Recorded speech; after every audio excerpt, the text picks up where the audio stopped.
ushqimi. Në momentin që atyre ju mbërë Shtesat e rrezikshmërisë nuk ju japin ushtarakëve edhe pse ju takon me ligj.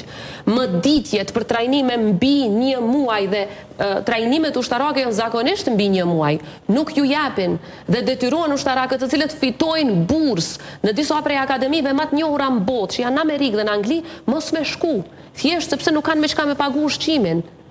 Dhe e treta, janë shtesat për persona, për ushtarak të cilët punojnë me ndrime më shumë se sa një ndrim.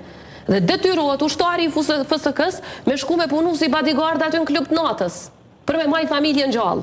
Kjo është turp.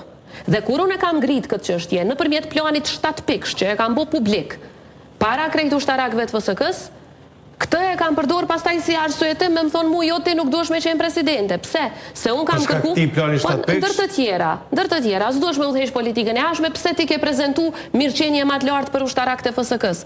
Sepse është e turpshme. Ti duhesh me mendu për tej armës, edhe kush është ai personi që qëndron prapa armës. Domethënë njerëz me titullin kolonel. A din çka do me thonë, gjitha ato trajnime, ajo është aset për shtetin ton, detyrohen me lënë punën në FSK.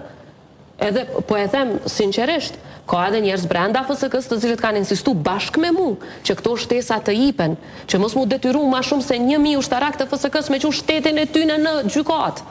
Ma shumë se 1000 ushtarak të FSK-s e kam padit shtetin e tyne për me ju thonë çka ju takon. Tash na duhet me mendu qysh me ingrit pagat, e jo me marrë aty para meje edhe mu kesh edhe me thonë hajtë se s'meritojnë ata ma shumë. Kush ju ka thonë? Me ardh para meje edhe me thonë me mburje ja kemi ullë generalve pagat. Qysh del dikush edhe thot me mburje? Qeveria e Kosovës, nuk po flas tash për me emra. Pra, çka po du të them unë është që qysh e tha edhe Lumiri, ambicia për shtetin duhet me qenë tepër më e madhe, për te arsyetime dhe për te arsyetime dhe të tjeshta. Hajtë se s'meritojnë ma shumë i batona. E kanë thonë me krenari, ja kemi ullë me ligjin e pagave të cilën e ka rëzu gjykata kushtetuse. E ka rëzu gjykata kushtetuse. Gjykata kushtetuse po ashtu ka thënë që institucionet e krijume me kushtetut kanë të drejtë vetë me rregullu çështjen e shtesave. Këtu hyn edhe FSK-ja.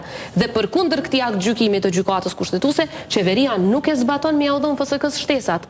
Policia e Kosovës që 6 muaj nuk i kanë marrë shtesat që ju takojnë.